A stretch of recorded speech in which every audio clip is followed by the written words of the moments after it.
Terça, 13 de setembro. Verso para memorizar.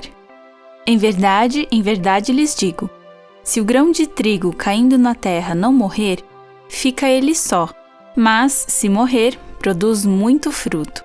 João 12, 24. Disposição para ouvir.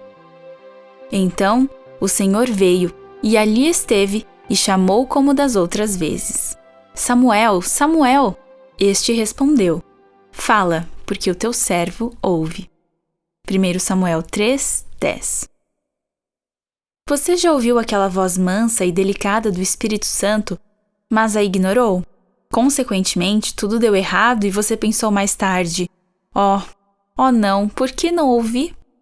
O primeiro livro de Samuel descreve a história de um homem e 2 filhos maus que não deram ouvidos ao Senhor.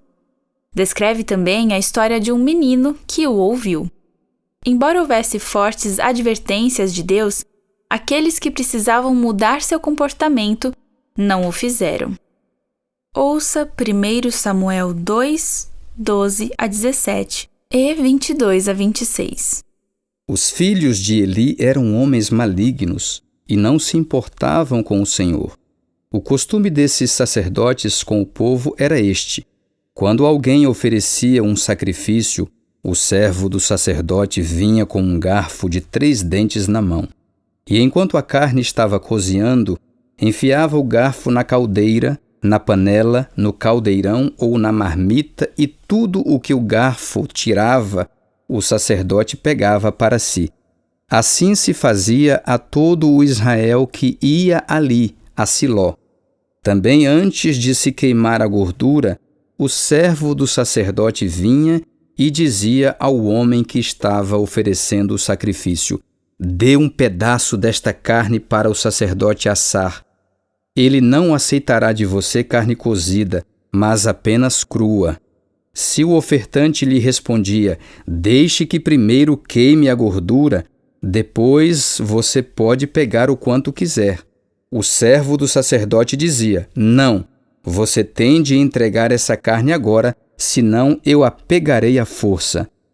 Era, pois, muito grave o pecado desses moços diante do Senhor, porque eles desprezavam a oferta do Senhor. Eli já era muito velho e ouvia tudo o que os seus filhos faziam a todo o Israel e de como se deitavam com as mulheres que serviam à porta da tenda do encontro. E disse-lhes: por que vocês fazem essas coisas? Pois de todo este povo ouço constantemente falar das coisas más que vocês fazem. Não, meus filhos, porque não é boa fama esta que ouço. Vocês estão levando o povo do Senhor a transgredir. Se um homem pecar contra o seu próximo, Deus será o árbitro. Mas se ele pecar contra o Senhor, quem intercederá por ele? Mas eles não ouviram a voz de seu pai, porque o Senhor os queria matar. E o jovem Samuel crescia em estatura e no favor do Senhor e dos homens. 1 Samuel 3, 10. Então o Senhor veio e ali esteve, e chamou como das outras vezes: Samuel, Samuel. Este respondeu: fala, porque o teu servo ouve. Pergunta 3. Que contraste fica aparente entre aqueles que ouvem a Deus e aqueles que não o ouvem? Os filhos de Eli tinham outros interesses em mente, além da vontade de Deus. E mesmo Eli tendo falado com seus filhos depois de ter ouvido o que Deus queria, parece que ele não fez mais nada. Seus filhos, obviamente, não estavam prontos para submeter a vida à vontade divina. Que contraste com o jovem Samuel!